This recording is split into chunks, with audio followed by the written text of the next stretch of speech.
أشهد أن لا إله إلا الله وأشهد أن محمدا رسول الله أشهد أن لا إله إلا الله وأشهد أن محمدا رسول الله أشهد أن لا إله إلا الله وأشهد أن محمدا رسول الله رضيت بالله ربا وبالإسلام دينا وبمحمد نبيا ورسولا ربي زدني علما وارزقني فهما. السلام عليكم ورحمة الله وبركاته. الحمد لله رب العالمين والصلاة والسلام على حبيبنا وشفيعنا وقرة أعيننا سيدنا محمد وعلى آله وأصحابه أجمعين أما بعد. Para hadirin hadirat jamaah Masjid Baitur Rahman kepanjen ingkang mugi-mugi sadayonipun tansah pinaringan sehat wal afiat, panjang umur fi taatillah wa taati Rasulillah sallallahu alaihi wasallam. Amin ya rabbal alamin. Bapak Ibu sekalian, dalam beberapa hari kita akan kembali menyambut salah satu hari besar agama Islam, salah satu dua hari raya inggih menika Idul Adha 10 Dzulhijjah yang insyaallah tahun ini jatuh pada hari Sabtu tanggal 9 Juli. Maka untuk mempersiapkan keilmuan kita saderengipun ngelampahi ibadah kurban, di mana kurban ini menjadi salah satu rangkaian selain kita puasa Arafah tanggal 9 Dzulhijjah yang insya Allah jatuh pada 8 Juli hari Jumat. Haji tahun ini adalah Haji Akbar. Kita puasa Arafah 9 Dzulhijjah. Demikian pula ada rangkaian kita melaksanakan sholat duha. Secara khusus malam hari ini kita akan mengkaji tentang kurban. Telah kita tampilkan di layar ten ngajeng wonten file yang kita beri judul formulir fikhi kurban. Sekian tahun lalu pernah kita kaji ten salah satu masjid yang ada di Kepanjen mengumpulkan para takmir. Malam hari ini kita murojaah kembali. Bapak Ibu sekalian, mengapa kita beri judul formulir fikih kurban?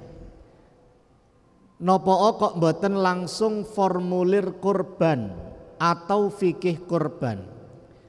Maka tentu sudah maklum kalau formulir kurban itu hanya sesuatu yang bersifat administratif, administrasi, laporan, pendataan. Demikian juga kalau kita sebut fikih kurban, maka tentu ini pembahasan secara teoritis yang ada dalam kitab-kitab fikih kita yang tidak menutup kemungkinan pembahasannya panjang kali lebar kali tinggi. Maka kita padukan keduanya menjadi formulir fikih kurban. Judul kecilnya isian sekaligus panduan bagi panitia dan pekurban untuk memenuhi kriteria fikih kurban. Artinya apa? Panjenengan sebagai pekurban, panjenengan sebagai panitia kurban, kadang boten kober ngaji fikih kurban A sampai Z. Atau katakan kita sudah mengkaji fikih kurban, tapi kadang dalam suasana kredit, dalam suasana pun repot panitia ngawal setunggalipun radi kangelan. Maka kita susunlah formulir fikih kurban ini. Kalau kita urut satu persatu, insya Allah akan menjadi guide bagaimana fikih kurban ini benar-benar terpenuhi, sehingga kurban kita dihukumi sah secara fikihnya. Bapak Ibu sekalian, kita lihat sekilas dulu apa yang ada di formulir ini. Yang pertama, mangke ada 3 baris tentang nama, alamat, nomor HP, yang tentu itu kadang secara langsung bersifat administratif, tapi secara tidak langsung bisa saja berhubungan dengan fikih. Lalu ada nomor 1 seputar niat kurban. Niki wonten 2 kemungkinan. Kemungkinan A telah berupa kurban. Kemungkinan B kalau masih berupa uang. Masih berupa uang. Niat niki pripun? Kalau sudah berupa uang, maaf sudah berupa hewan, gampang niatnya. Masalahnya kalau masih berupa uang. Misalnya kasusnya kalau kita patungan sapi, patungan dengan 7 orang yang lainnya. Terus pripun niatnya? Padahal masih belum ada hewan sapinya, masih berupa uang. Nah ini harus terkawal. Panitia tidak boleh abai. Wis pokoknya nggih pun urunan 3 jutaan, 4 jutaan, mantun ngoten sampun ditumbasaken sapi. Kadang mek wonten tulisane jenenge tok, Haji Slamet, Haji Joko, tiang pitu, wis iki kurbane sapa iki? Diwaca kali sing belek, didongaaken. Pertanyaannya kapan niatnya?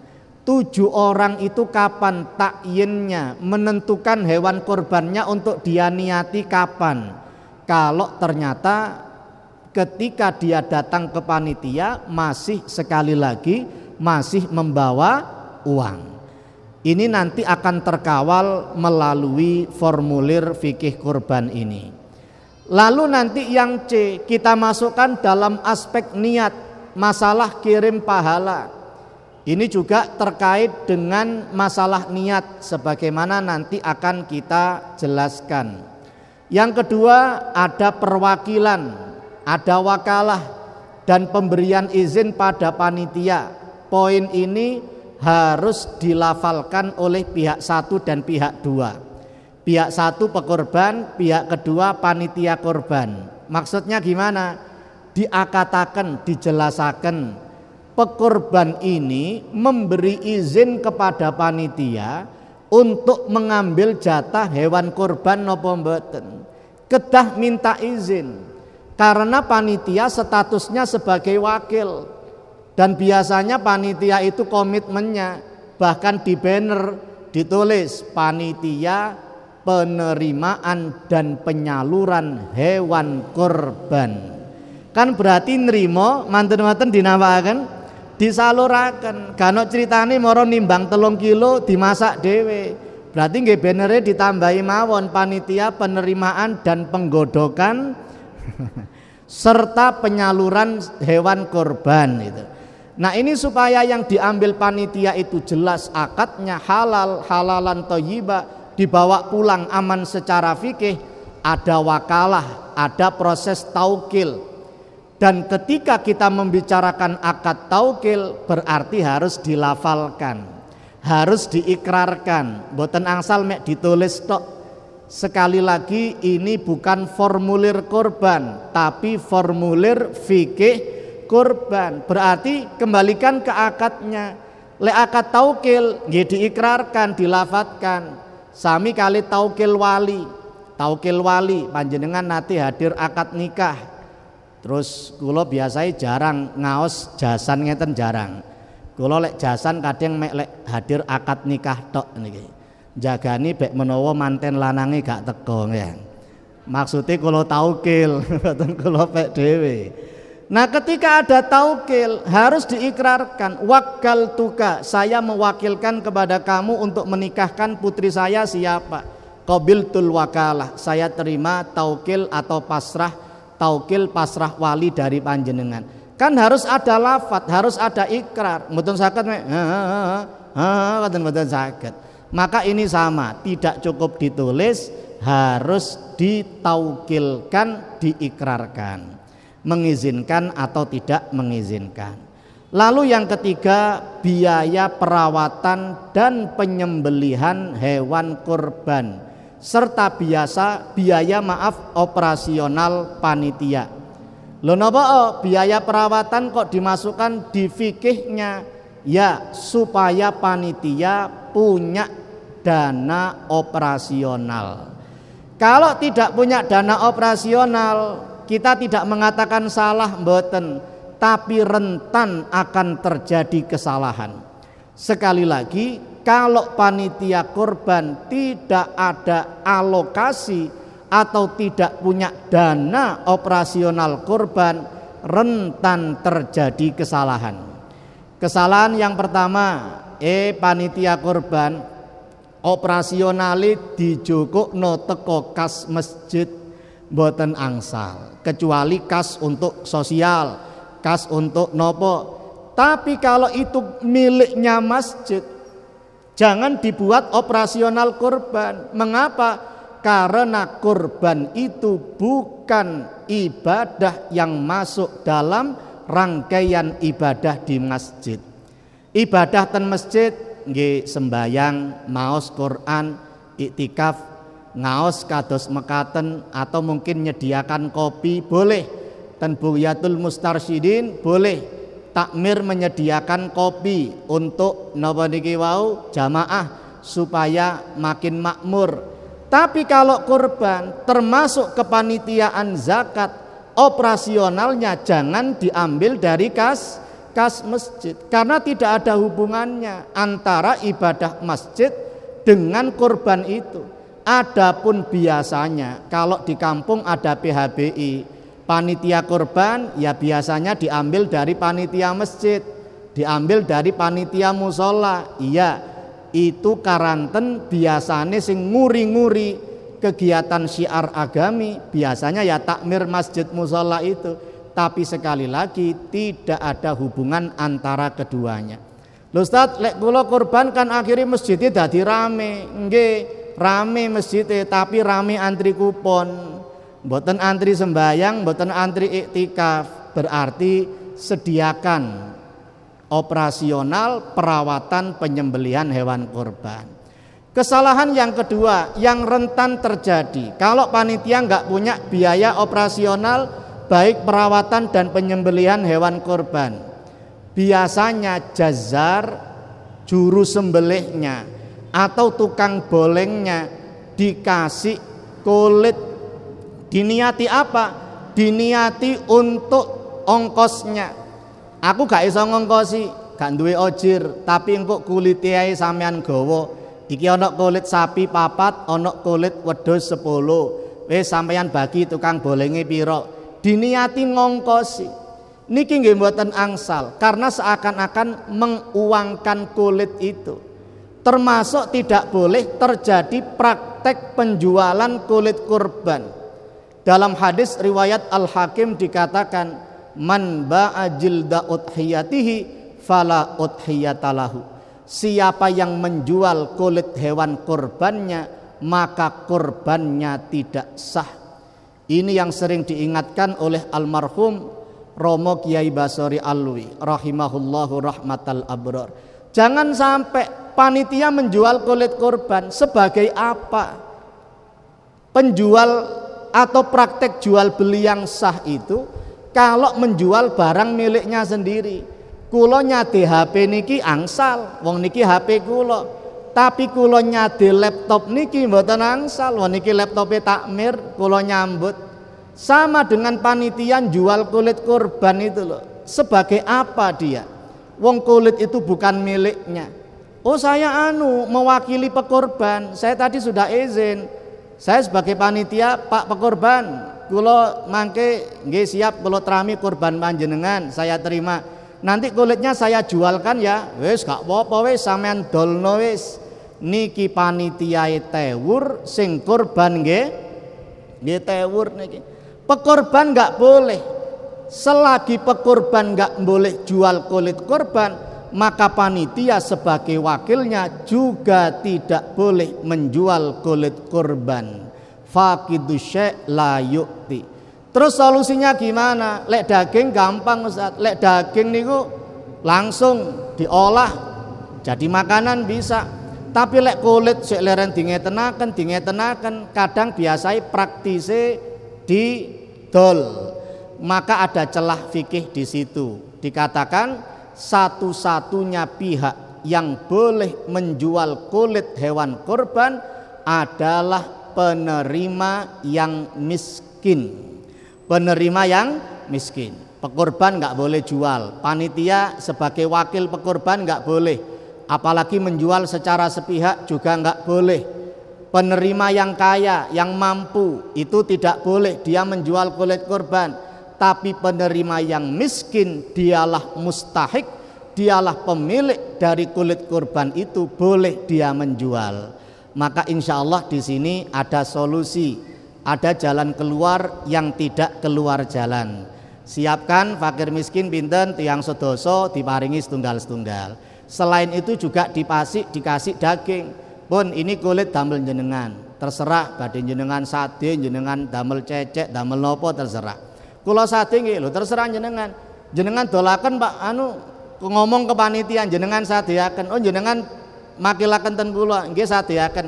Kali ini boleh panitia menjual tapi sebagai wakilnya penerima yang miskin itu. Jangan dikasihkan kepada juru sembelih apalagi diniati untuk sebagai ongkos. Nanti kasihan yang korban. Kalau kesalahannya dari panitia terus korbannya tidak sah, kasihan yang korban. Jatuhnya nanti sedekah biasa. Maka ini penjelasan yang ketiga pun juga terkait dengan fikih. Formulir fikih kurban ini Bapak Ibu sekalian cuma ada 2 halaman. Nah nanti halaman 3 sampai halaman berikutnya ini penjelasan aspek fikihnya. Tentang niat gimana agar panitia memilah kurban wajib, kurban sunnah. Kemudian yang D kalau masih berupa uang niatnya seperti apa dan seterusnya. Monggo tidak kita bahas satu persatu. Lek kerso mangke nyuwun ten takmir untuk di share. Kalau kepingin cepat apal nggih di print kertas print-printannya dimasukkan air diminum pagi dan sore ya. Insyaallah mboten ngelak malih. Hadirin hadirat yang dimuliakan oleh Allah, mari kita mari kita bahas yang belum kita bahas. Masalah niat ada 2 kemungkinan kalau wau telah berupa hewan, kalau yang kedua yang B masih berupa uang. Kalau sudah berupa hewan, monggo dibimbing panitia membimbing pekurban. Saya niat berkorban sunnah karena mengharap ridho Allah. Saya niat berkorban wajib karena mengharap ridho Allah. Napa kok saged sunnah, saged wajib? Secara umum kurban ini hukumnya sunnah muakkadah. Perintahnya ada dalam Al-Qur'an, fasholli li rabbika wanhar. Sunnah muakkadah, sebagian madhab mengatakan wajib, madhab Syafi'i tidak wajib, sunnah muakkadah. Tapi bisa saja kurban itu menjadi wajib. Misalnya apa? Kalau memang diniati wajib, saya niat berkorban wajib karena mengharap ridho Allah. Atau dinadarkan, saya nadar kurban tahun ini, berarti kurbannya yang asalnya sunnah sekarang menjadi wajib. Atau nadar dhimni, hati-hati, ini juga sering diingatkan Romo Yai Basori Alwi. Nadar dhimni itu tidak mencantumkan lafadz nadar, tapi mboten nyantumaken kata sunnah. Saya niat kurban, mboten enten sunai, itu nanti jatuhnya kurbannya wajib. Atau misalnya takyin, wonten wedhus, wonten sapi, ini kurban saya, iki kurbanku, mboten enten kata sunai, jatuhnya nanti kurbannya menjadi wajib. Yai Basori sangat hati-hati dan perhatian dalam hal ini, sampai akikoh sami. Akikoh itu sertakan kata sunnah, biar nanti akikohmu sunnah. Kalau nggak ada kata sunnah nanti jatuhnya wajib. Yuga kula lahir 2011, estri kula ngaturaken undangan ten Romo Yai Basori untuk kersa rawuh di walimah akikah. Undangan itu undangan walimah akikah. Kata beliau, sunnah apa wajib? Sunnah Yai. Nggawa pulpen, beto tambahno kata sunnah. Ten undangan ini disuwun walimah akikah sunnah itu. Terus engko nek kotak-kotake napa niki kotake berkat tulisana pisan walimah akikah sunnah. Kalau enggak ada sunnah nanti khawatirnya masuk nadar dimni, nadar secara eksplisit meskipun tidak menyebutkan kata nadar. Nanti jatuhnya menjadi wajib. Terus perbedaannya apa? Kalau korbannya sunnah, maka pekorban dan keluarganya boleh mendapatkan atau mengambil jatah dari daging hewan korbannya.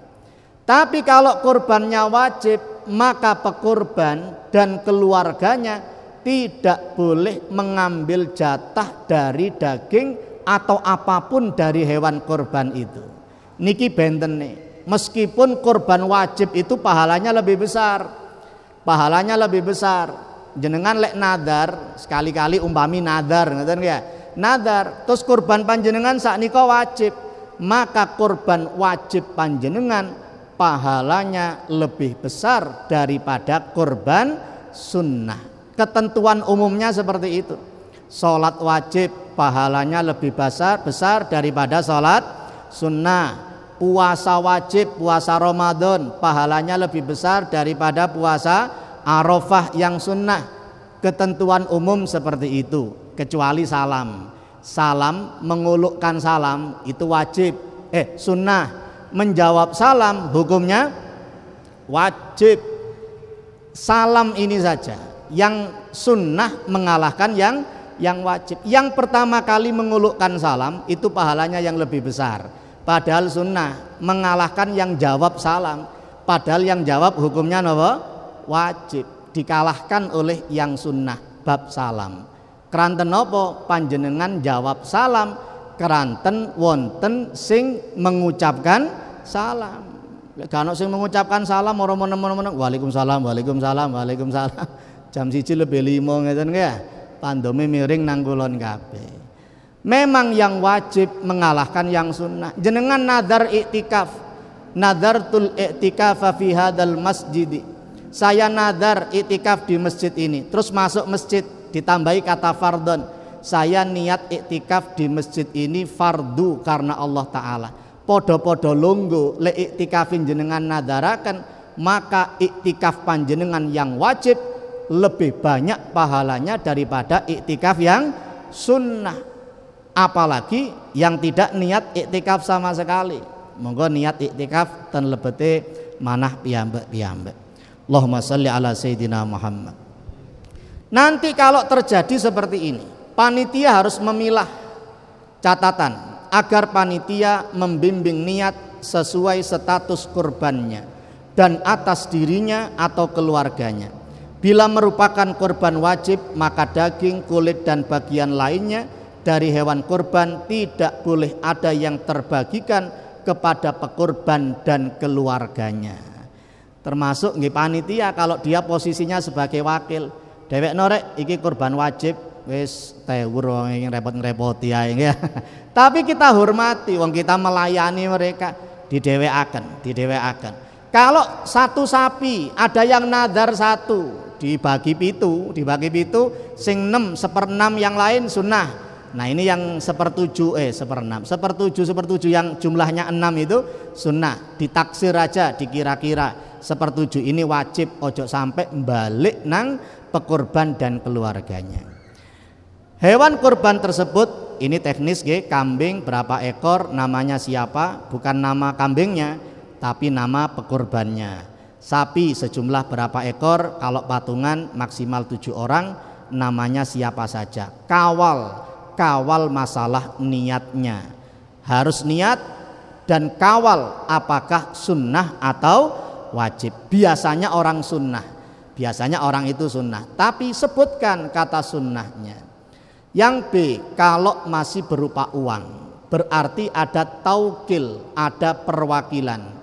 Pihak satu pekorban atau mewakil, pihak kedua panitia atau wakil. Kita baca apa yang diwakilkan oleh pekorban. Nanti kita akan memahami bahwa yang ditaukilkan, yang diwakilkan ada dua aspek. Aspek yang pertama tukokno hewan layak korban. Taukil yang kedua lek wis rupa kewan niatno korbanku. Itu kalau pakai bahasa keseharian. Kalau mau pakai bahasa ini monggo. Saya menyerahkan uang sejumlah 3 juta kepada panitia sebagai wakil untuk dibelikan hewan ternak layak korban sunnah berupa kambing 1 ekor. Selanjutnya saya mewakilkan kepada panitia untuk meniatkan kurban atau takyin penentuan ini kurban saya pada hewan yang telah dibelinya dengan mengatasnamakan saya yang telah memberi kuasa ini. Panitia menjawab, saya terima penyerahan dan perwakilan sesuai ketentuan tersebut. Ada 2 aspek yang diwakilkan. Tukokno 3 juta tukokno hewan layak kurban sunnah wedhus. Lek wis rupa engko tolong niatno kurban sunnah atas nama saya. Boleh pakai bahasa keseharian seperti itu.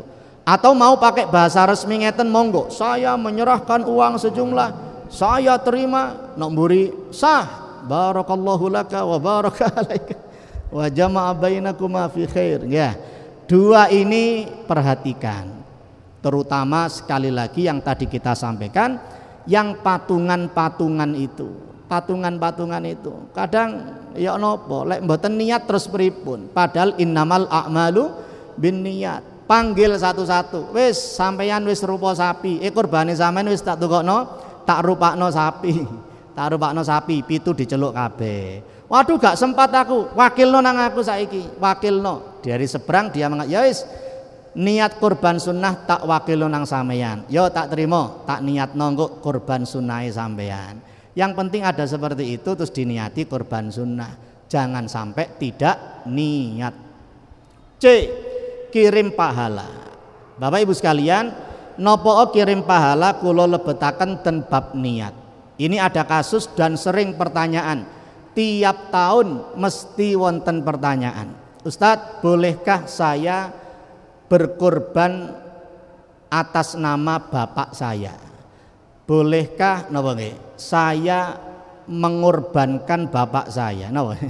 Bolehkah saya menjadikan bapak saya sebagai bapak kula niki pun sedo, Ustaz. Boleh enggak saya korban atas nama bapak saya? Maksudnya kambing ini korbannya bapak saya. Boleh kalau salah satu dari 2 alasan. Alasan pertama, bapak singen nate wasiat ten panjenengan. Terus belum kesampaian, terus jenengan laksanakan sekarang, berarti kambing itu memang korban atas nama sinten almarhum bapak panjenengan. Wasiat, aku wasiat lek sampai mati sampai sedo aku durung iso korban, lek sampeyan duwe rezeki ya korbanno bapak. Korbankan atas korbano atas nama bapak. Nggih Pak, mugi-mugi kula nggak ada rezeki. Baru kali itu kambingnya atas nama sinten almarhum bapak. Yang pertama wasiat, yang kedua nadar. Almarhum bapak di masa hidupnya pernah nadar, belum kesampaian. Maka anak itu bagian dari birrul walidain, infadu ahdihima, menjalankan janji kedua beliau, terus dia melaksanakan nadar ayahnya. Boleh, berarti kambingnya atas nama siapa? Atas nama almarhum bapak yang dulu memang pernah nadar. Lek mboten nate wasiat, mboten nate nadar, maka tidak bisa kurban atas nama orang yang sudah meninggal dunia. Kenapa? Karena terbentur masalah niat. Kapan badhe niat? Niki kurbane sinten? Kurbane almarhum bapak. Nate nadar, mboten nate. Nate wasiat, mboten nate. Wis pokoke niki kurban kula atas namakan bapak. Oh nggih, kuburane ten pundi? Kuburane ten pundi lek mriki panjen niki. Pundi? Oh Kauman, nggih wedhuse jenengan tuntun ten Kauman, sanjang ten bapake ke niat dugi kuburan. Kan mboten saged piyambake nazar. Solusinya kirim pahala saja. Kirim pahala. Kurbannya tetap panjenengan, yang niat panjenengan, pahalanya dikirimkan kepada almarhum bapak. Wong beliau tidak pernah nazar, tidak pernah napa wasiat. Shallu ala Nabi Muhammad. Pun masalah niat A, B, C sudah. A napa kalau bau? Lali. B supe. C A masalah kalau niatnya hewannya kurbannya sudah berupa hewan. Yang B kalau masih berupa uang. C masalah kirim pahala. Yang kedua niki memberi izin tadi. Saya mewakilkan kepada panitia kurban Masjid Baitur Rahman sebagai wakil untuk proses penyembelian dan pembagian kurban tersebut. Tambahi sunnah monggo, pembagian kurban sunnah tersebut. Terkait pembagiannya ini opsional, coret salah satu, mengizinkan atau tidak mengizinkan. Ken maos riyin, pekurban ken maos riyin, ken milih mengizinkan nopo tidak mengizinkan. Ketika dia baca, panjenengan sebagai panitia melihat sing dicoret mbek iki sing endi iki. Lek sing dicoret tidak mengizinkan, alhamdulillah. Berarti tiange napa? Mengizinkan. Lek sing dicoret mengizinkan, berarti dia tidak kondek tidak mengizinkan. Onto lembong iki. Nitip beletok niki. Mengizinkan, tapi itu hak beliau, wong dia yang memiliki hewan kurban itu untuk dikurbankan.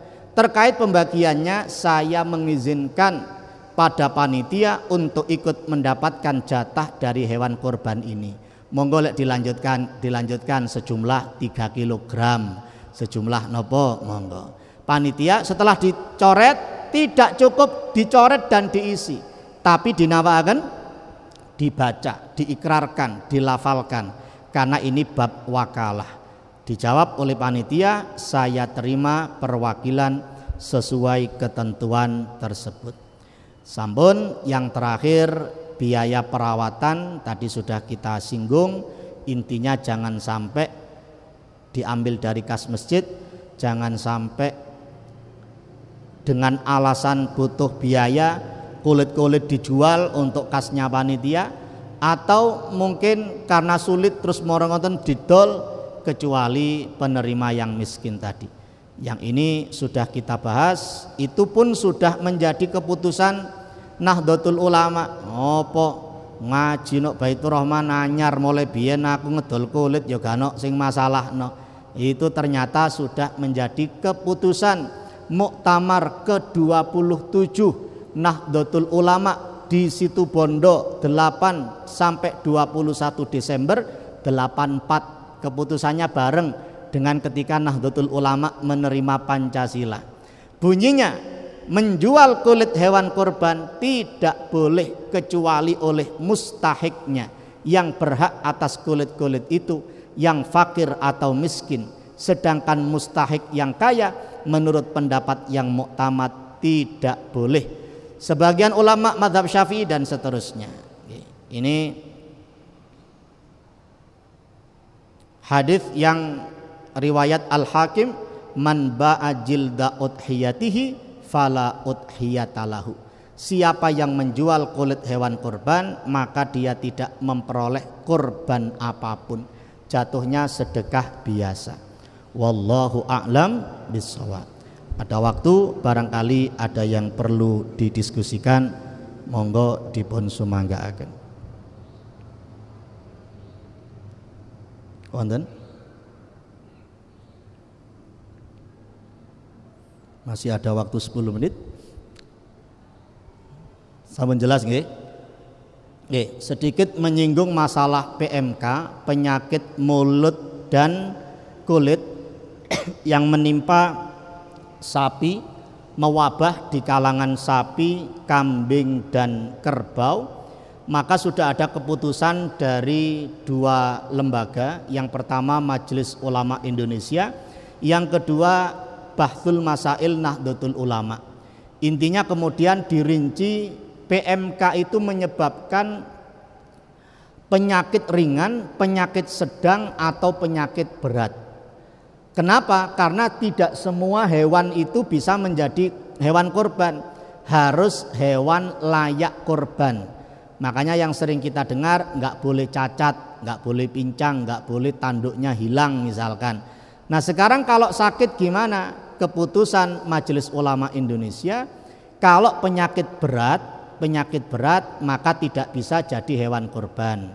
Penyakit sedang juga tidak bisa menjadi hewan kurban. Kalau penyakit ringan yang berkurang nafsu makan atau kemudian kukunya lepas dan seterusnya, ringan, menurut MUI masih bisa dijadikan hewan kurban. Kalau menurut Nahdlatul Ulama Bahthul Masail, meskipun penyakit ringan tidak sah. Tapi kan sekarang sudah ada surat edaran, monggo kalau mau kurban pastikan sehat dari PMK. Katakan terkena penyakit sedang, maka sah menurut keputusan Majelis Ulama Indonesia. Masih sah gitu. Dan sekarang prosedur sudah ditata, tetap semangat berkurban, insya Allah pahalanya tambah banyak. Tinggal kita selektif untuk keabsahan hewan kurban kita yang dikatakan sebagai hewan layak kurban.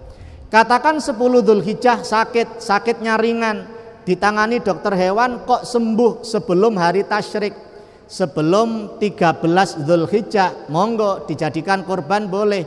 10 Dzulhijjah kena penyakit ringan, ditambani tanggal 11 kok waras sembuh, atau tanggal 12 sembuh, tanggal 13 sembuh, maka boleh disembelih pada hari-hari tasyrik itu dan dikatakan kurbannya sudah sah. Kurbannya sudah sah. Intinya kita dari pihak pekurban saja. Yang hati-hati dari pihak pekurban saja. Kalau mau beli pastikan benar-benar ini yang tidak terkena wabah penyakit mulut dan penyakit mulut dan kulit. Mengapa sih kok beda antara MUI dengan Nahdlatul Ulama? Beda identifikasi. Identifikasinya sama, tapi ngeten, kalau penyakit ringan itu menyebabkan nafsu makan berkurang.